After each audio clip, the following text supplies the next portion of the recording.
Gloria Scott graduated from the Maryland State Teachers College at Towson in 1962 with a bachelor's degree in elementary education. Ms. Scott has worked in public education and in higher education in a variety of roles for over 40 years. These are her reflections. Ms. Scott, thank you so much for sharing your memories with us about your preparation in a teacher education program at Towson University and all of the subsequent things you've done in the field of education since then. The place we'd like to start is your childhood. If you could give us a social context of your growing up and when you decided that you thought you wanted to become a teacher and how you chose Towson University. Well, I grew up in a community named Wilson Park, which at that time was considered the city limits of Baltimore, Maryland, which actually is not far from Towson University. My godmother and her sister, who were my great aunts, were very close to the mother who raised me from age 5 days. I was adopted under the table, so to speak. And this lady was a teacher, and my godmother was a teacher, and my great aunt who lived in East Towson was a teacher. And so you might say I was programmed to become a teacher. I remember sitting in these great aunts' classrooms when I was a little girl, watching them teach. My adopted mother was a public speaker and she loved being on stage. So it was inculcated. And when I was in the 12th grade, we had a counselor who was very interested in those of us who were college bound, and he suggested Towson. So I took the entrance exam, I received a scholarship, and much to my great aunt's and my mother's pleasure, I decided to attend Towson. And when did you start? I started in September 1957. I was 17 years old. And when you came as a freshman, you knew already that you wanted to be a teacher? Absolutely. No? Okay. Tell us a little bit about your experience at Towson. The courses you had, the education courses you had, were they more practically oriented or were they theoretical or maybe a combination of the two? They were a combination, but they were definitely more practical oriented. The professors kept before us how we could apply the things we were learning in those courses to the classroom. The emphasis was always on the children. Did you have any opportunity before you actually got into student teaching to visit schools? Did you mostly observe teachers when you went to schools, or did you actually have an opportunity to interact with the students? We did both. We took courses that had an observation participation component. We visited Latterly Tall, which was on the campus at the time, for many observations. We taught many lessons. We worked with individual children. We also visited schools in the community. I remember distinctly going to Rogers Forge, which is, of course, down the street in Rogers Forge, and Stoneleigh, I think it's the neighborhood it's called. There were others, but I can't remember.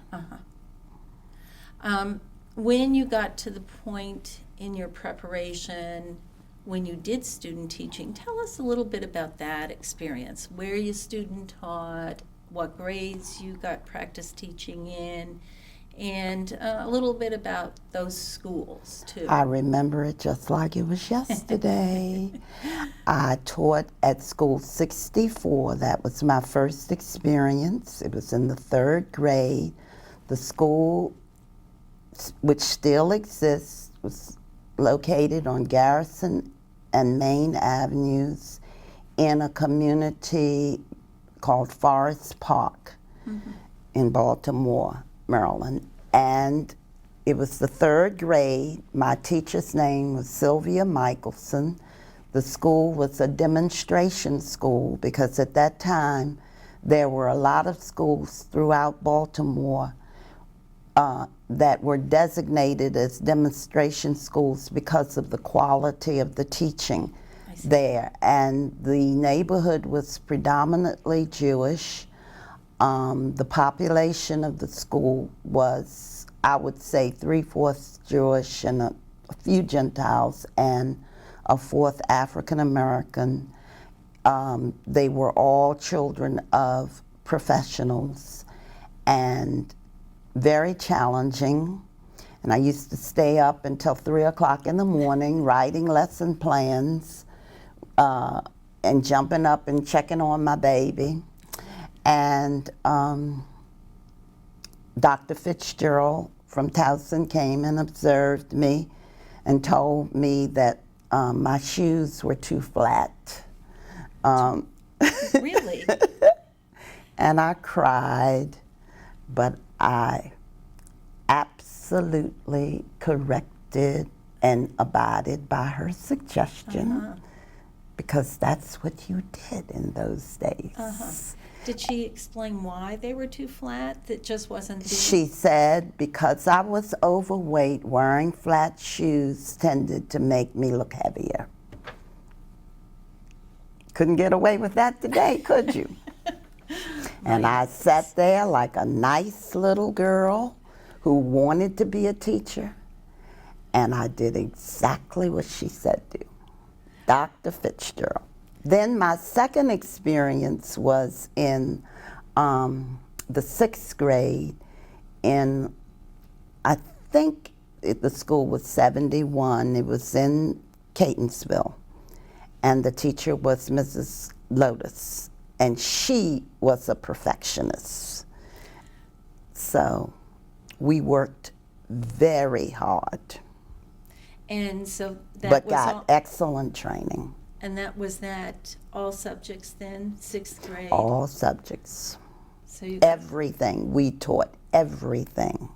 And we had to write detailed lesson plans for everything.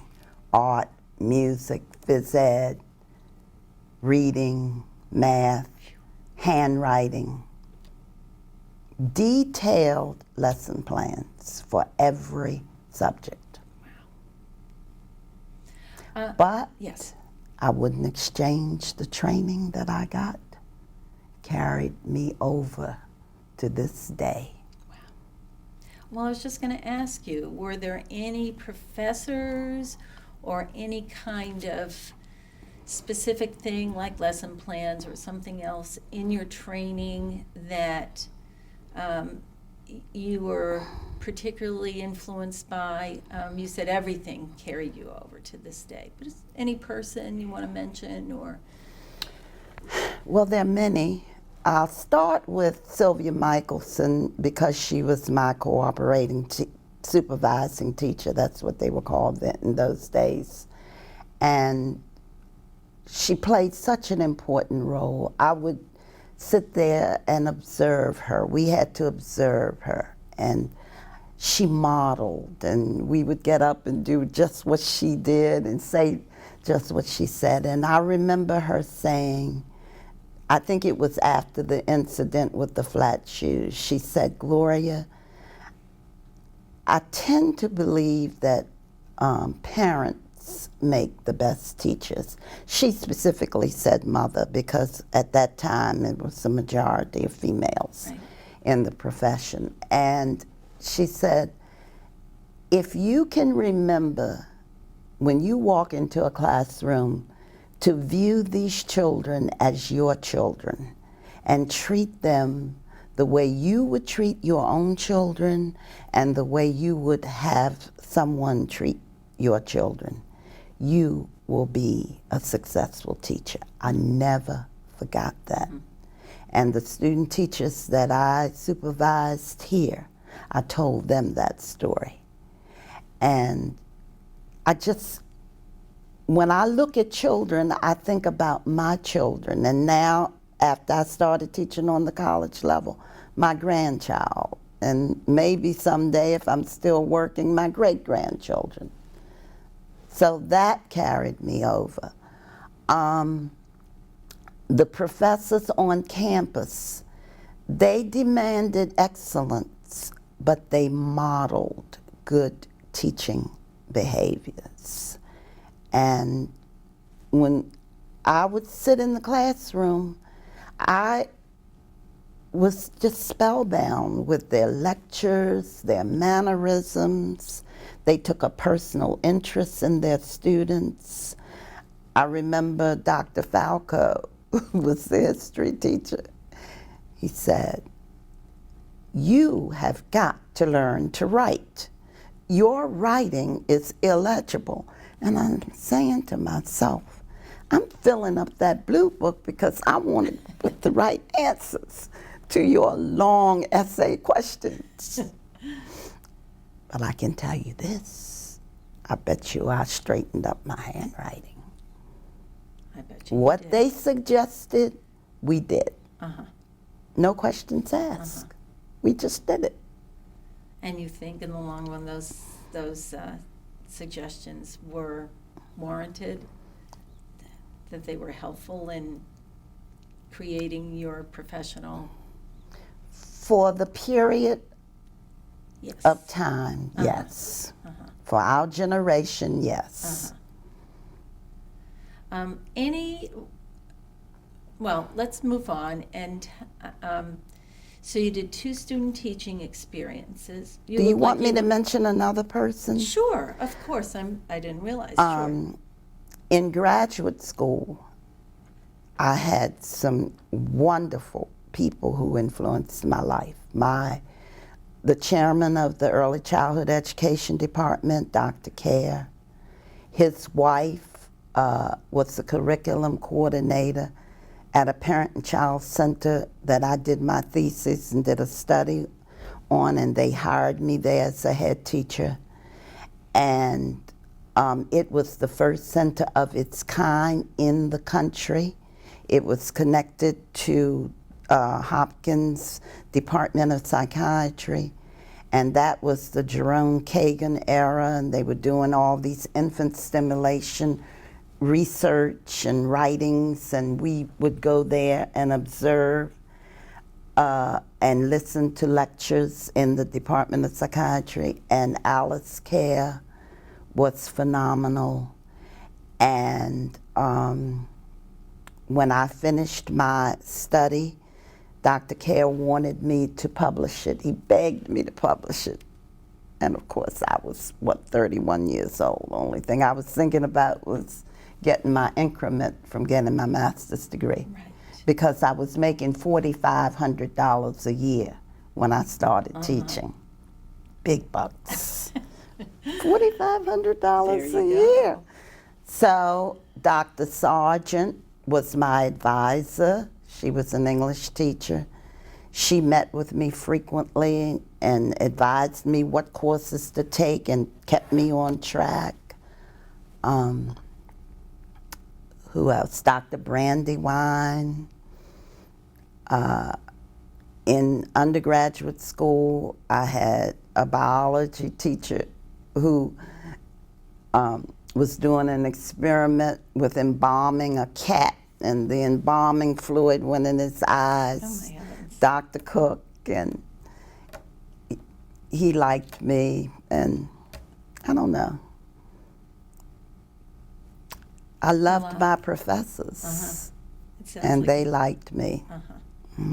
Wonderful.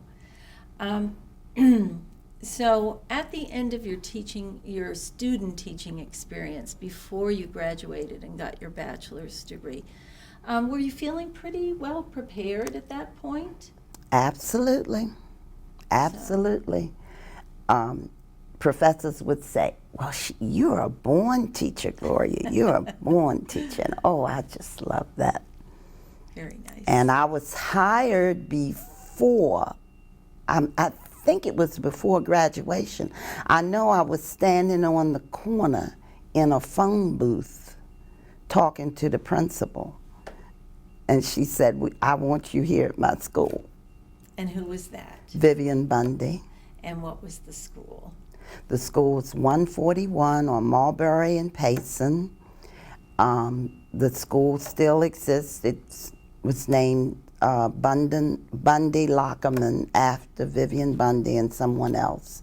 It was a working class neighborhood where the people took pride in their marble steps.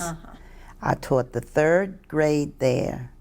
The principal ruled the school. And it was her school. That's how principals regarded their schools. I used to make home visits in the neighborhood long before parent liaisons, parent participation, none of that, to check on the children to see how they were doing by myself. After school, I would just go. My husband would be waiting for me because I didn't drive. Well, I did drive, but we only had one car. So he would pick me up, and I would tell him, I gotta go and visit this child. And he would wait patiently in the car while I would go in a home and sit and chat with the parent. Interesting. Yeah. Very interesting. Gloria, how did you interview for your first position? You said that you were returning a phone call at a phone booth. That's it. I cannot remember. All I remember was talking on the telephone in this phone booth to the principal. Because in those days, I don't think the principals interviewed you individually. You were hired from Central. I see. And then I think your name was given to principals. I'm not sure the process. And they probably reviewed your credentials. Evidently. But that was Well, just such I'm sure they did. An intriguing kind of way to be, memory that you have, that somehow you were in a phone booth talking to the principal.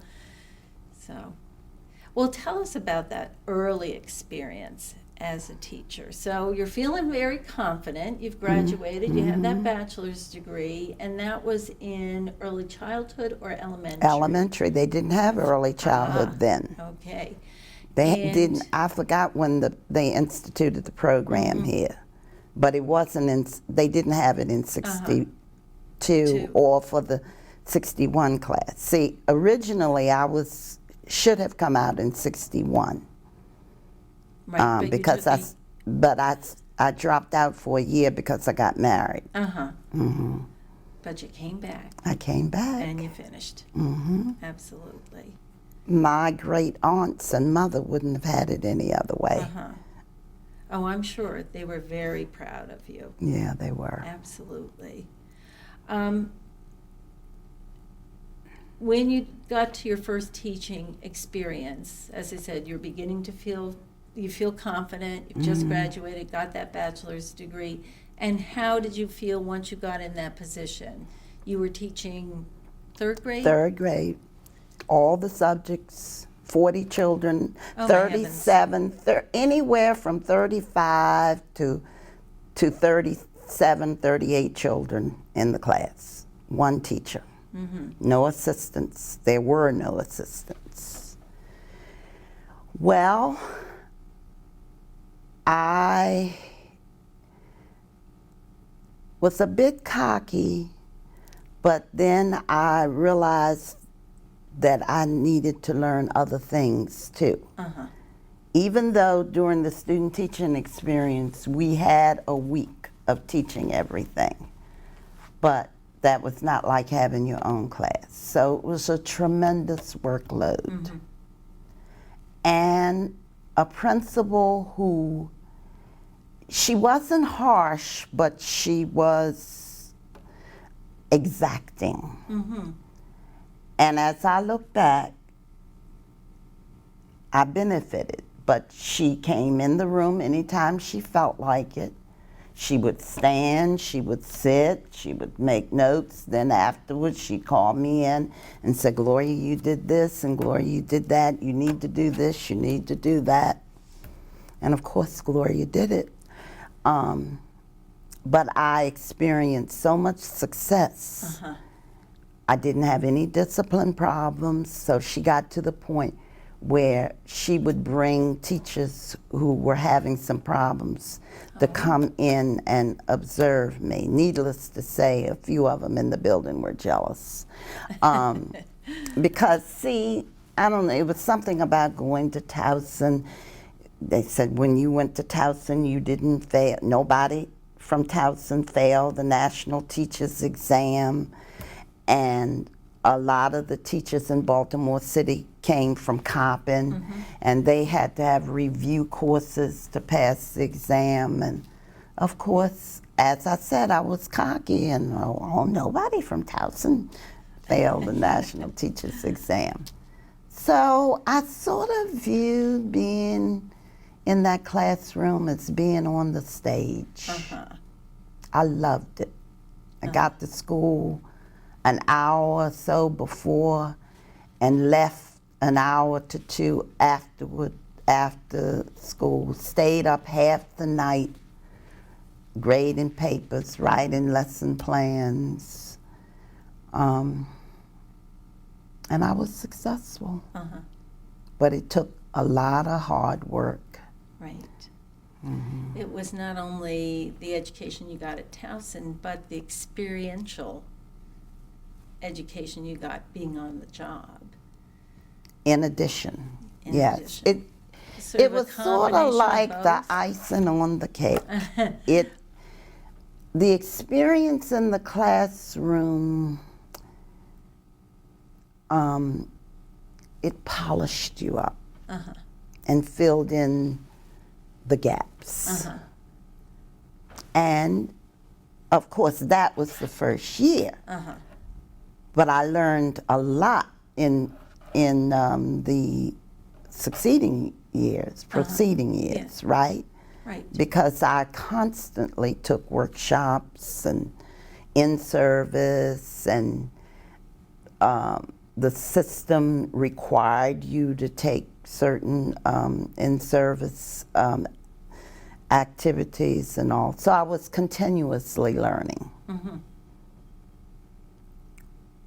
But the basics came from my experience at Towson. And the motivation and the sense of the importance of what I was doing and how to learn and how to motivate others to learn. And that was at Towson. Yeah, that the foundation was laying at Towson. So tell us a little bit as your career progressed. How long did you do third grade? Did you move into other grades before you started taking on some alternative sort of administrative roles? Okay. I taught the third grade 3 years. Then I went out on maternity leave. And I came back and I decided I wanted to teach younger children. So I started teaching kindergarten. And then I decided that, as I told you, the movement in the country was this early childhood. Right. So, and Towson, I knew, had this early childhood master's program. So I decided to go back and get my master's degree. Before that, I went to Loyola and took administration and supervision, and the teacher of the course taught at one of the demonstrations, was a principal. Her name's Doris Hammond, and Stuart Hill was a demonstration school in those days. And she also was the professor at Loyola who taught administration of the elementary school.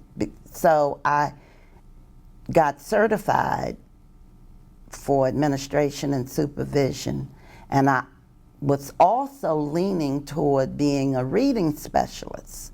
So I took a couple of reading courses with Dr. Gakuska, who later came here, and I developed the reading program, right? Am I correct? Okay, and I loved him. He was excellent, and he liked me. But as I said, with the wave of the country being this early childhood, I decided I was going to get a master's degree in early childhood, and I really wanted to get a doctorate, but my circumstances wouldn't permit it. So that's when I enrolled out here. I think it was in, it might have been 67, somewhere around there. Right. And then after I graduated with my master's degree, I taught early childhood.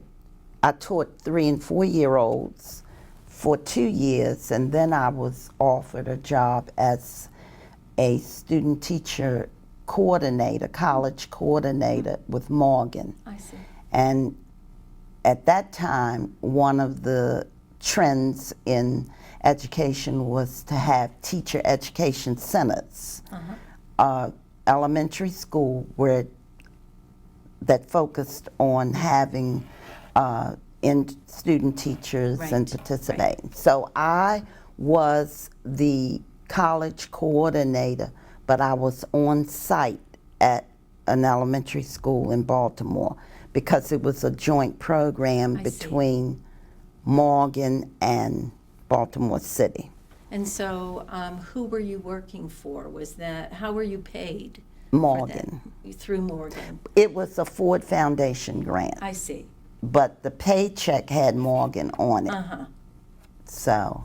And how long did you do that? I did that 2 years until the grant ran out. And then did you Baltimore City was famous for programs. I guess any system is. It is. Yeah, that's the picture of education, right? So when the grant ran out, then I was hired as a senior teacher for Baltimore City. And my responsibilities were for pre-K to grade 3.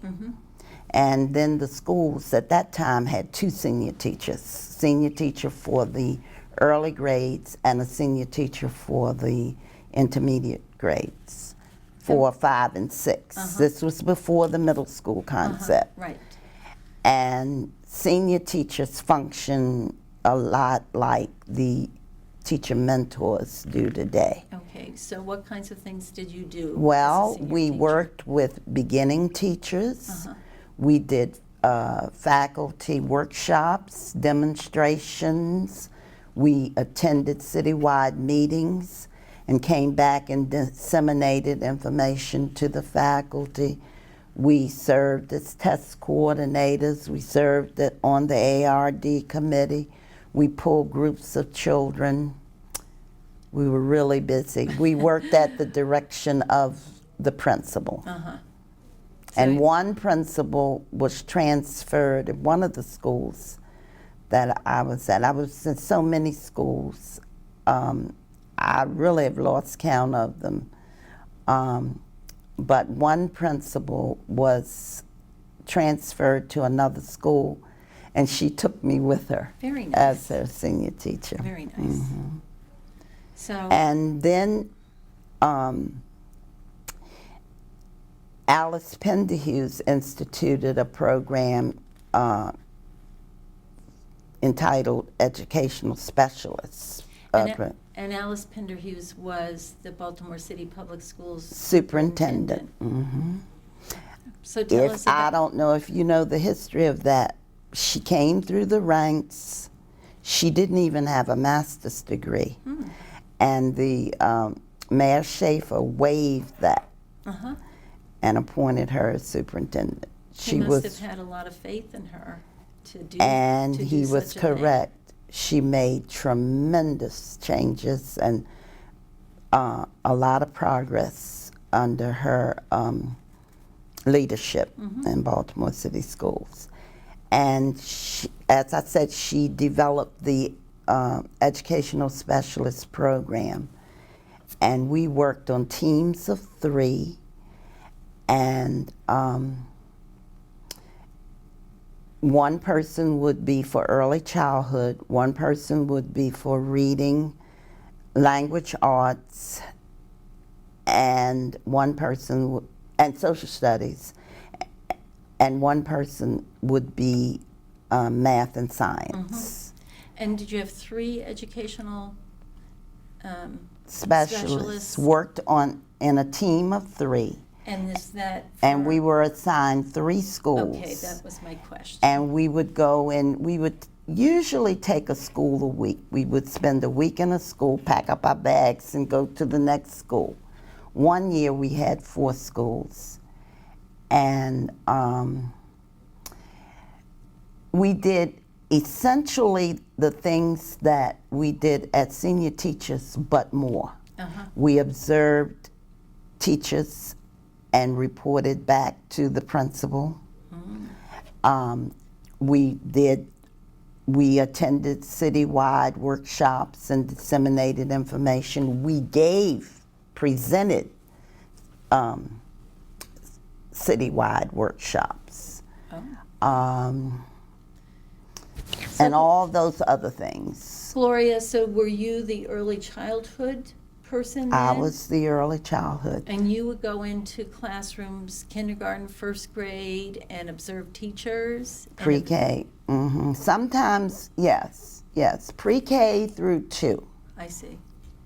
Before that, it was pre-K through 3.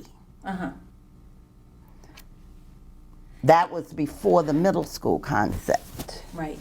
So I know they sort of switched it. Yeah.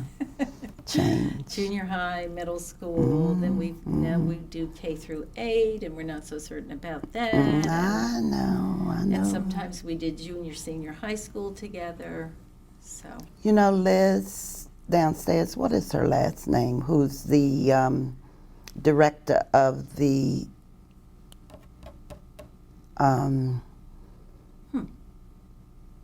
for the reading, where the reading clinic. Liz DeCembre. She was on one of the teams with me. Right. I think she was in Baltimore City for 30 years. Yeah. And somewhat, it sounds like some of the Yes. same In fact, she was capacities. on the first team that I had. She was the reading language person for Right. grades 3 through 6. And then we had a male and who was math and science, and I was early childhood. And so how long did you do that, the education specialist? A while. As long as the program was in it, yeah. Could have been 5 years, could have been 6 years. What were you looking for when you observed teachers? One of the things that we are trying to get a handle on is how, and this is sort of, I'm meandering a little bit from the No script. problem. Trying to get a handle on what demonstrates that a teacher is a good teacher. What kinds of things were you looking for when you observed? Well, for the beginning teachers, I didn't observe them until after I had, well, when I first observed them, I may have observed them to focus on some things that the principal had I see. asked me to focus on. Of course.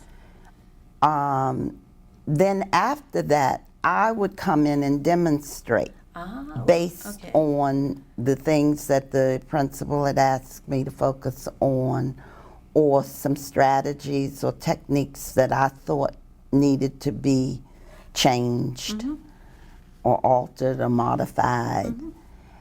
So I would demonstrate. Then I would go back and observe to see how they were implementing the things that I had demonstrated for them.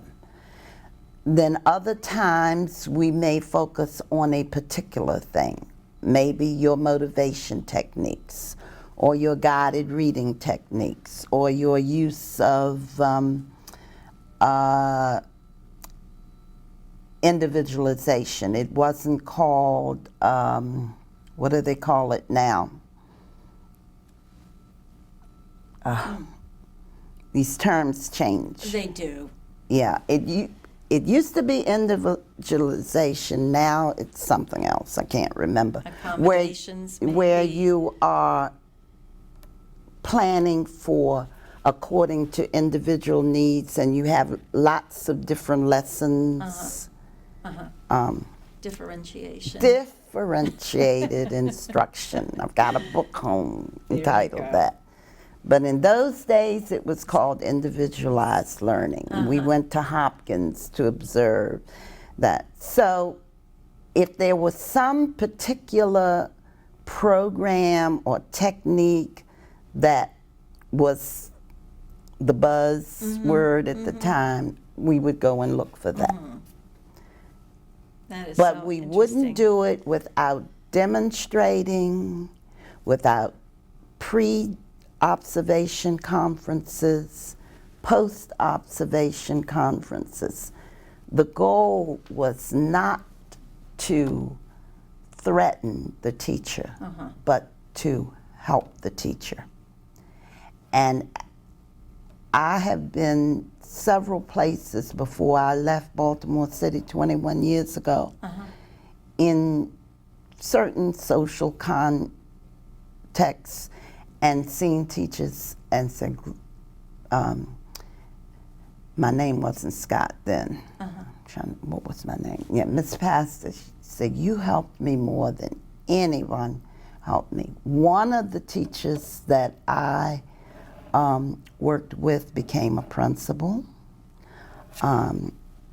So we thought the program was very successful. And usually the beginning teachers, now the seasoned teachers, they were resistant. But once we established rapport and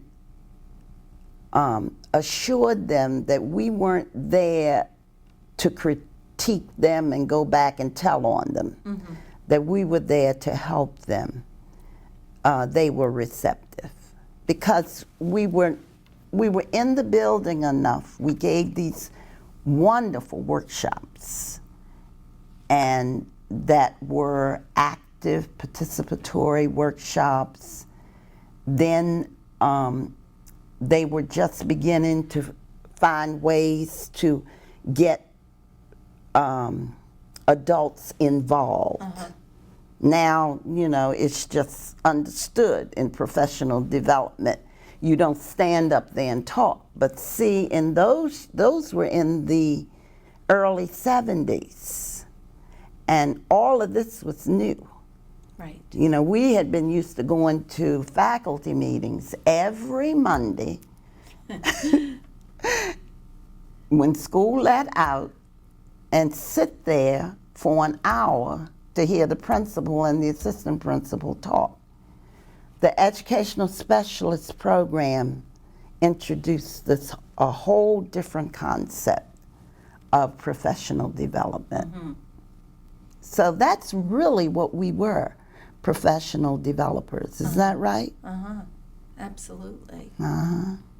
So it was much more hands-on. And involvement. And that was a change It from was. your typical faculty meeting. Absolutely. And it got to the point where the teachers enjoyed it. You know, they'd come in, what are we going to do today? You know, and we would have our wares spread out and stand up, and we were actresses and actors on stage. Loved what we were doing. Loved it. And how long did you do that? Like I told you, I wasn't sure how Right. long that program was in. But It was so one was of the that great? things where the funds ran Oh, out. Lord. I'm And Alice, they got a new superintendent in, and you know what happens. You get a new head, new programs, right? because it sounds as though, from your perspective, it was effective.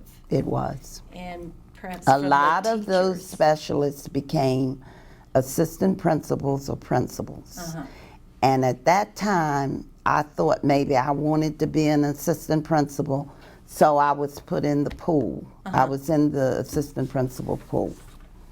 And you elected not to do that. I elected not to. And what made you change your mind about that? Being after in being- all of these schools and seeing what the principals were going through and what the assistant principals were going through. I don't want to be negative, but it is what it is. Because many times when the principal would leave the building, they would put us in charge. So I got a feel for what was really involved, and I said I didn't want this.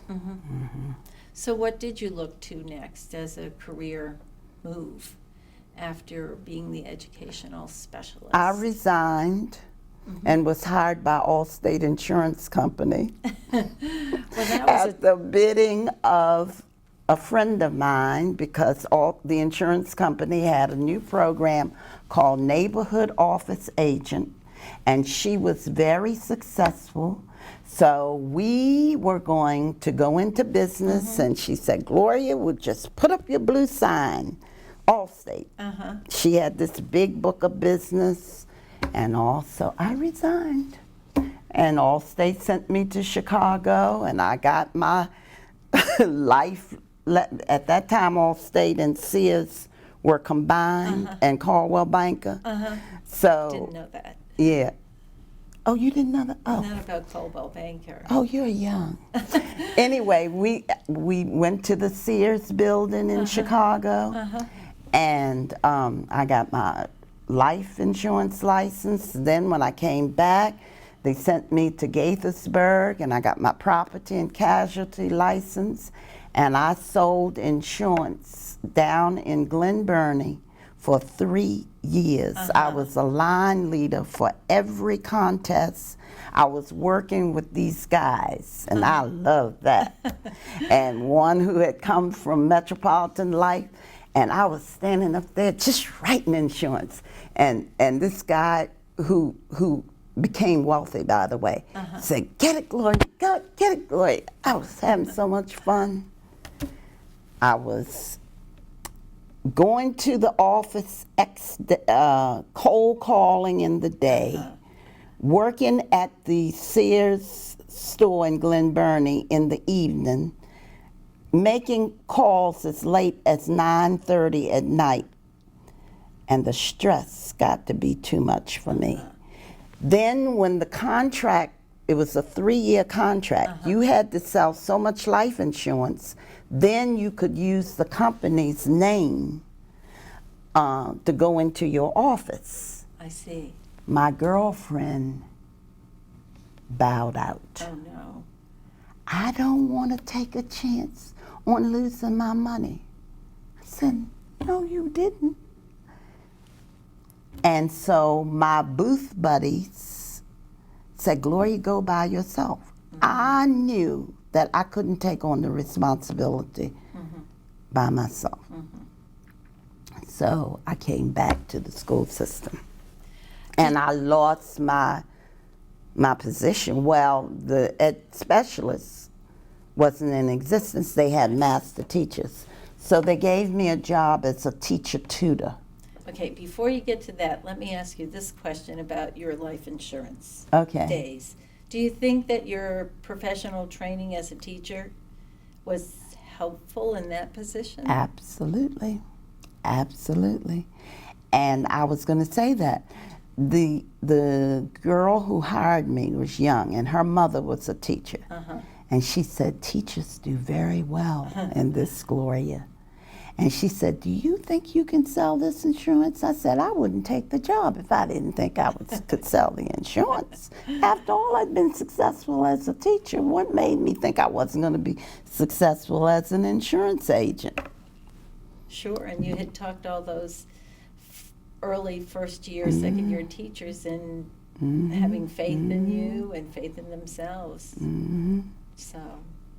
And I knew how to look right in their eyes, and my booth buddies would say, Gloria gets right up in there, just like she's talking to the children. And they would buy that insurance. I said, my goodness, if I keep this up, I'm gonna be rich. Yeah. And some of my colleagues did get rich too. But you decided you didn't want to do that by yourself. By myself, and I missed teaching. They would say, Gloria, you miss the children, don't you? I said, yeah. So I went back, and that was in '90, and I stayed 5 years because I worked as like a resource teacher, and then a couple of years I was in the classroom, and after having been out of the classroom for so many years, it was too much for me. Plus, I was able to come out with early retirement. I see. So 5 years later, I came out. Now, earlier in your career as a teacher, you had been part of this Morgan State University collaboration with Baltimore City Public Schools. So you had a little taste of the higher ed life. Absolutely. How'd you figure that one out? So later, you became a faculty member at a number of institutions over time.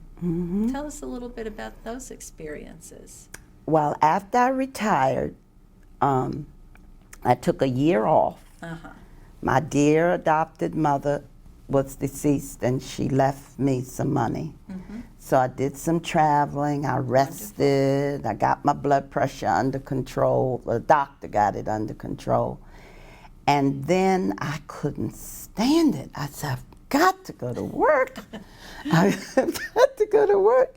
So I applied for home and hospital teaching because I lived in Bel Air at the time. And I had done a little home and hospital teaching in Baltimore City. When I would get off from work, I would go. And at that time, in Baltimore City, you would go into the hospitals. In Harford County, we don't go in the hospitals. But anyway, so they hired me. And I started working 3 days a week. And I loved it. And what did that entail? Well, let me get back to the college. Okay. You want me to get back to the college, Well, or you want me, I'm jumping backwards and forward. Either way you want to go. Because, see, one led up to the other. Well, you take us in the direction you think we Okay, should all go. right. So the home and hospital teaching didn't pay a lot of money, and I wasn't collecting Social Security because I wasn't old enough. So I needed more money. So I applied to Harford Community College. The coordinator of transitional studies hired me on the phone. He'd never seen me. Now, I did put down a reference of a person that he knew. I'm sure that helped. But he said, you can, he asked me to tell him a little about my experiences. He said, you can do this job. So he hired me, and I taught developed transitional reading and basic writing. And I did that at Harford Community for 2 years in addition to the home and hospital teaching. Then I found out that Essex Community College paid more. So, because at that time the salary was very low for adjuncts. It's still low, but it was super low then. But I loved that. You know, I was doing what I had done most of my life. I was doing what I started training to do as a little girl. So I was in my world or in my niche or whatever. So I found out that Essex Community College was looking for adjuncts. So I was hired there, and I taught English comp, freshman English comp, developmental reading, basic writing, and one year I taught an early childhood course entitled Evaluating Learning Centers. And at Harvard Community, 2 semesters I taught an early childhood course entitled The Young Child. Mm-hmm. Then I decided I wanted to go back to school because I got an alumni magazine and I read about the Golden ID program. I didn't know about the Golden ID program. You know the Golden ID program? Tell us about if it. you are 60 years old or more and working part-time, you can go to any state university or college for free. Whoa. All you have to do is pay the fees. And I wanted a doctorate, but because of my circumstances, family circumstances and financial circumstances, I wasn't able to. So I said, I'm going to Towson. And I started in the CASE program with the thought that maybe I would go on and get a doctorate in educational technology and literacy. So I started in 2000, I think it was 3. And I had a friend who was working at Essex who referred me to Clorinda Harris, and she interviewed me and hired me to teach English. Here At Towson. So that, and then Dr. Laster, who was my advisor, referred me to Steve Boone. So he hired me to teach reading. And then O.C. Watson Thompson hired me 2 springs to observe interns because I told her about my work at Morgan and that I had served on a committee to design a student teaching handbook, which I still have, by the way. And so that's how I got at Towson, back at Towson. And I was so happy to be teaching at my alma mater. So, alma mater, 3 degrees then. Well, 2 degrees and 1 advanced Study. certificate. Yeah. Bachelor's, master's, and a CAS. And as I progressed in the CASE program, I said, I don't want to get a doctorate.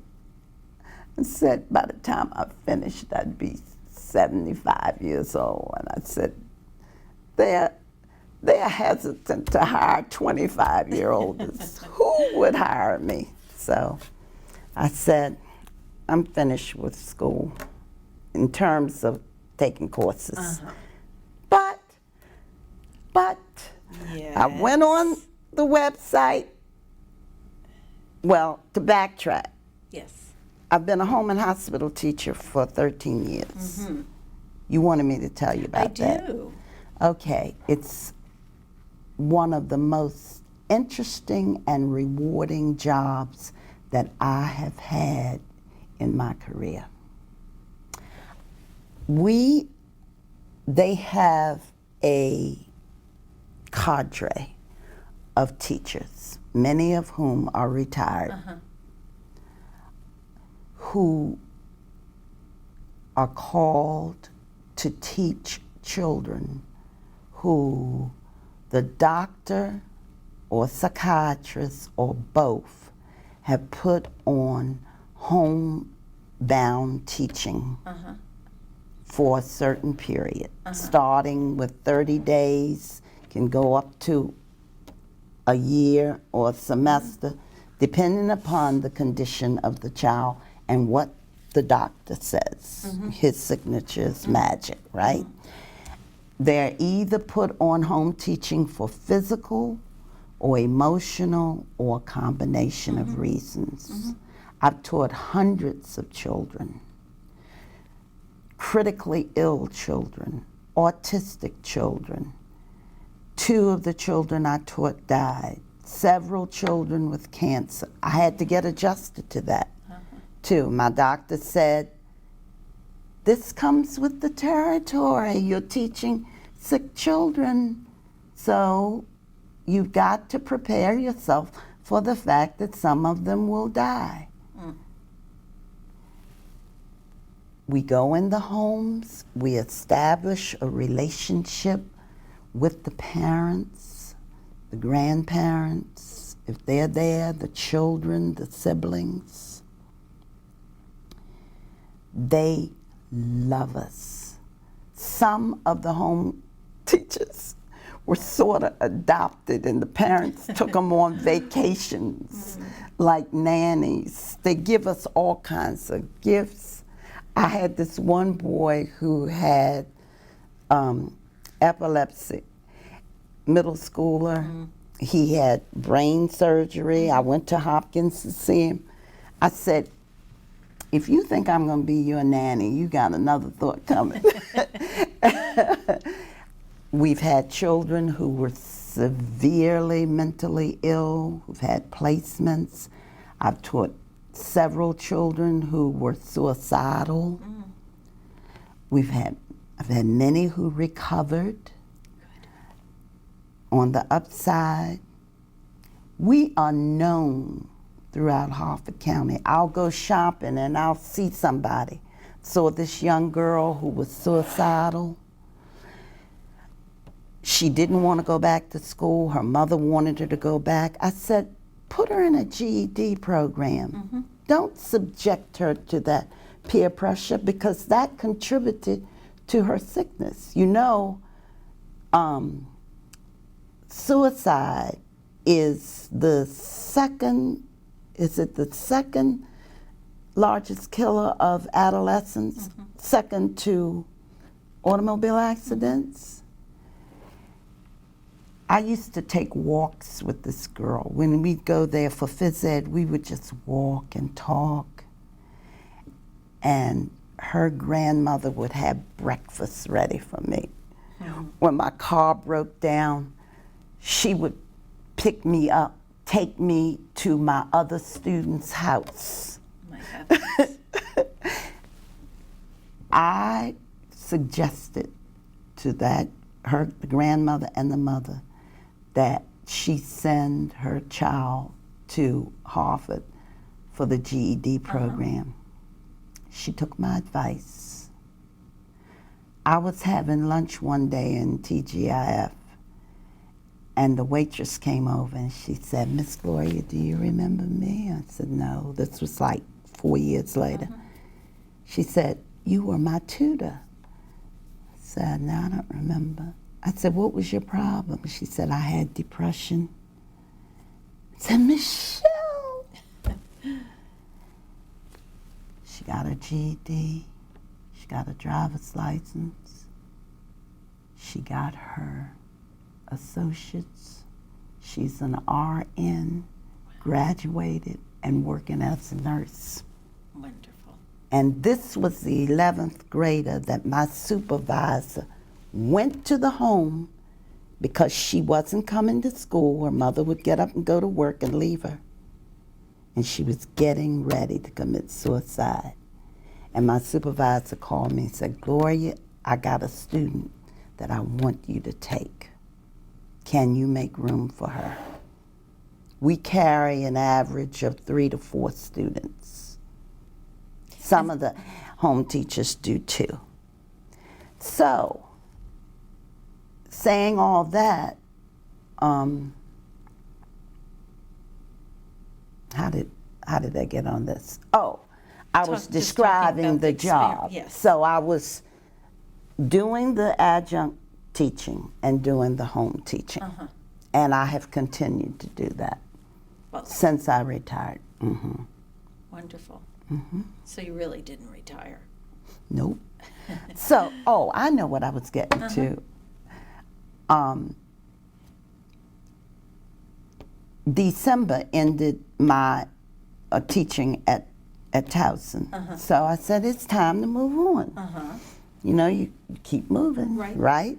So I looked on the line and found out that Towson has a certificate program in autistic studies. Were you aware of that? Oh, I am aware. Fairly new program. It's 2 years old. Yep. I did all my research. Yep. So what are you thinking? Thinking about getting that program. Because I've had all this experience, I got so interested. I had a little boy that had 3 home teachers. This child was climbing the walls and would fall out on the floor and jump up on. Prettiest little boy, 2nd grade.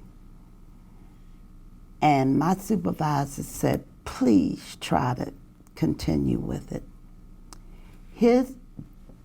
This family had 2 autistic children. You know, 1 in every 8 children is autistic. It's an epidemic now.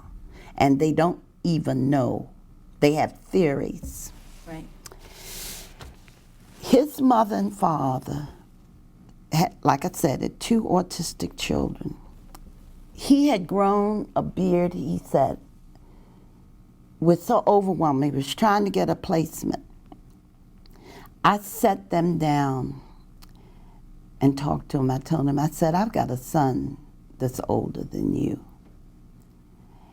And I just talked to them like I would my own children. And I went and got information on Kennedy Krieger for him and all, and he had an advocate.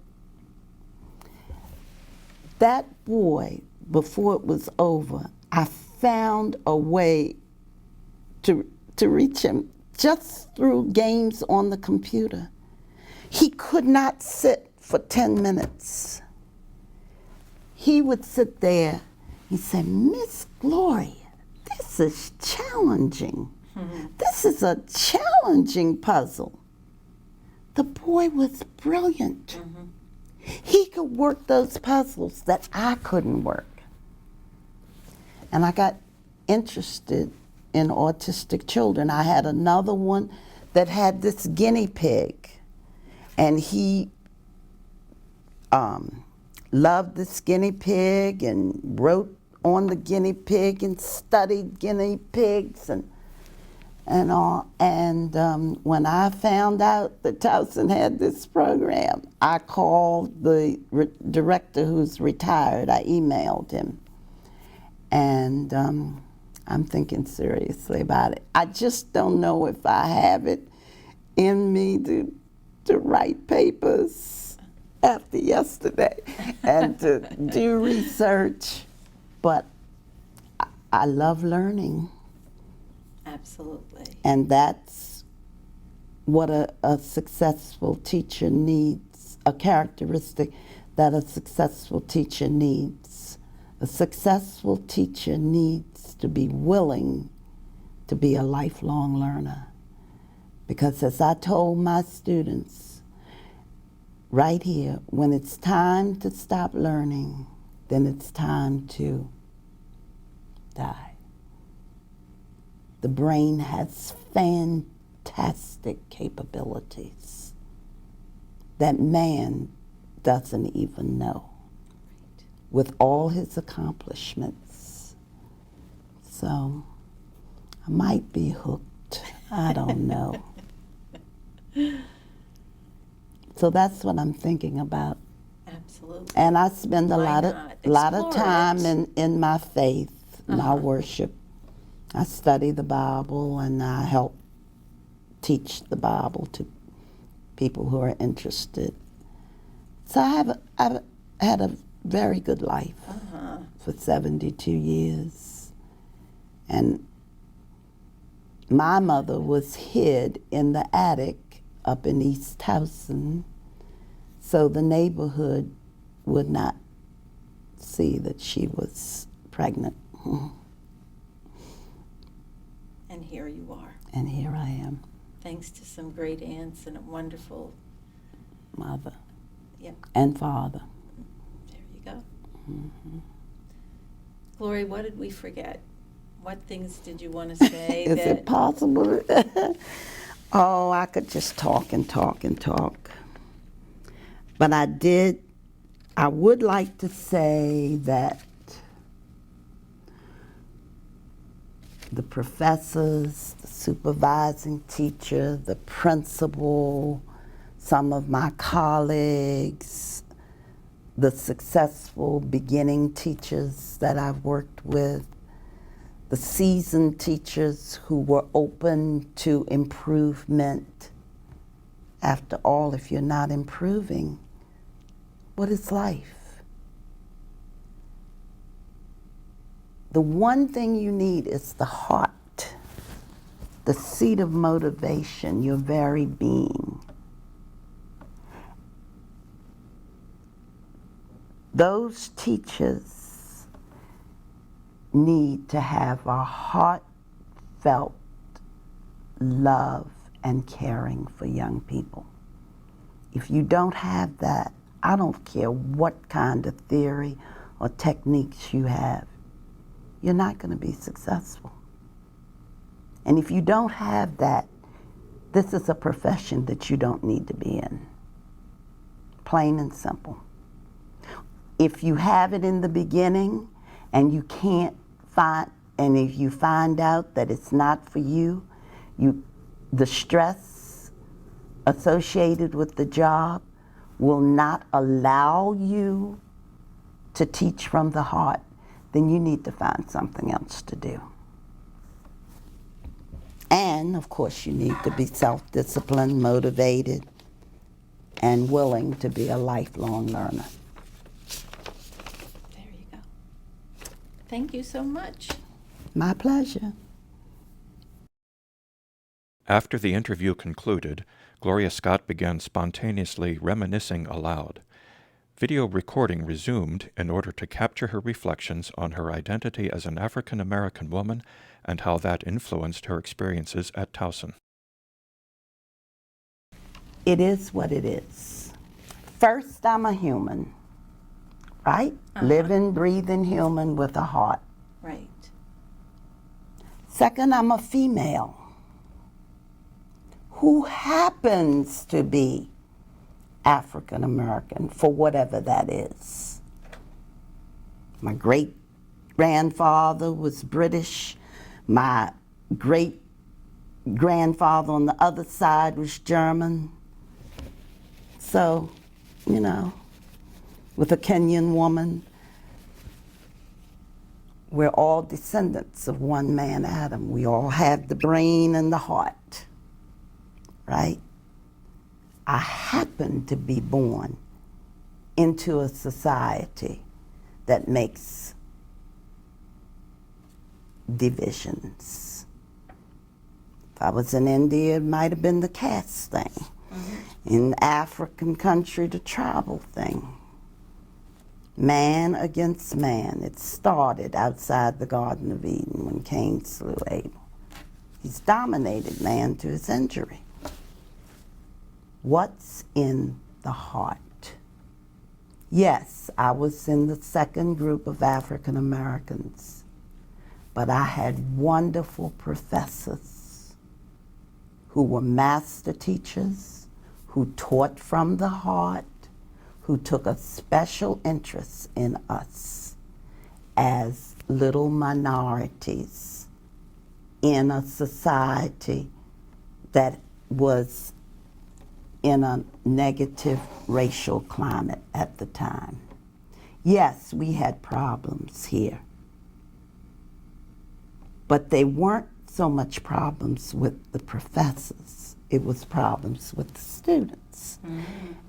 We were not apart, and that's understood because of the climate of the times.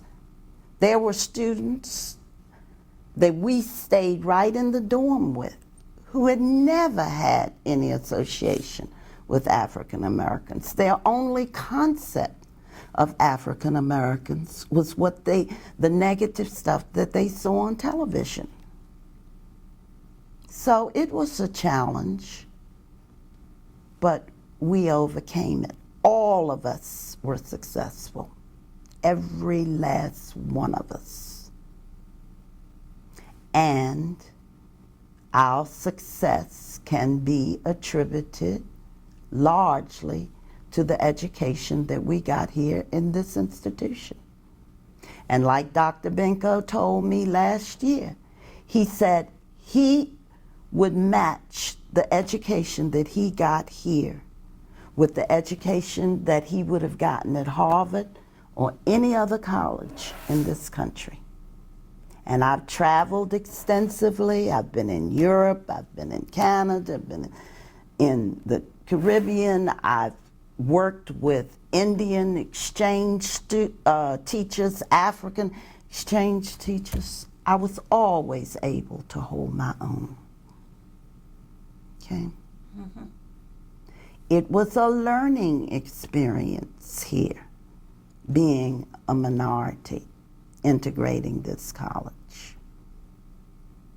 And those that you talk to, if they're honest, they will admit that, that the experience strengthened them and added a degree of tenacity to their growth and development. And I would do it all over again if I had the opportunity. And as I was telling you, my second year, I was worried about who was going to be my roommate. And the young Jewish student said, Gloria, come, we can be in the suite, because Newell Hall they were working on Prettyman, and Newell Hall was younger, not as old as Richmond. But for the sophomores stayed in Newell Hall in suites. But she left because she couldn't handle the anti-Semitism. But it was not as obvious, but unless you were Jewish, there was a lot of anti-Semitism on the campus. And she would come in the room every day crying. And she would write her father love letters, begging him to take her out to school. Wherein my mother said, you better not cry. You want to cry, you come home and cry. See, I was taught to be a fighter. And she wanted you to come to Towson? And she wanted me to come to Towson. She felt that for my development with this big Supreme Court decision, that I would benefit, and my aunts too, and my uncle, who was the principal of a big consolidated school in Virginia. He also encouraged me. See, before integration, he was the principal of the colored school and the Indian school, and then there was the Caucasian school in Virginia. And after integration, since it was a rural area, Ruthville, they combined those schools and made a consolidated school, and he was so successful, they made him a principal of the consolidated school right after that decision. When he died, he got plaques from the governor and everything. I found them last night when I was going through my pictures. So they were very ambitious achievers, both of my families. So they felt that I would benefit by going to a racially integrated school. But I had been raised to not give up, you know? So, getting back to Janet, her father agreed to take her out, and she went to University of Maryland. She wanted to go to a larger school where she could be more incognito or something. And with this being a small school, basically, like, there was one eating place. I think I said this when I gave my little speech for the anniversary. Right. When we would go in the dining room in Richmond, all the students would turn around and look at us. They would stop eating and they would turn around and look at us. So one of us she was real smart and pretty and everything, she said, Gloria, let's give them a fashion show. So we would line up at the door, and one at a time, we would walk down the aisle, prancing and turning around like models. And they stopped it. After we did that, they stopped it. But with it being so small, you knew who the Jews were, you knew who the African Americans were. There weren't any Asians. And, you know, they all sat together and, networked or whatever. So Janet couldn't take it. So she felt that she could handle it better in a larger setting. So her father sent her to University of Maryland. But we got along fine together that year. Fine. And so after she left? Well, she left at the end of the year. Ah. And then I decided that I was going to deal with the stress by getting married. Little did I know. But you came back. But I came back with a baby. You came back. Mm-hmm. My husband came right over there to Newell Hall. I was on the second floor, and I was leaning out the window because I got married just before school closed, and brought me some crabs. I was craving crabs. And of course you couldn't have boys in the dorm. No. So I don't know what he did. I don't know whether he got a ladder or what, but he handed me those crabs through the window. My. Was he your husband at that point, or just your boyfriend? My husband. Oh. We got married in April. Mm-hmm. Well, you wanted them. He made it happen. Yeah. So, thank you for sharing that. And I lost him. We lost him too 6 months ago. Mm-hmm. He was at Morgan. See, for social life, we would go to Morgan. The African American students. Right. Yeah. And he was a Morgan student? Yeah. That's an interesting little tidbit that you did be social would go to Morgan. Yeah. Of course. That's how we socialized. But Morgan rather say than Coppin. Yeah. Probably about equal distance. Morgan a little closer. I think Morgan is closer. Because you can go just straight over Coast Spring Lane and you're at Morgan. For Coppin, you got to go into the city and then out to North Avenue. Yeah. Maybe some of the students who weren't staying on the campus. But for those of us who stayed on the campus,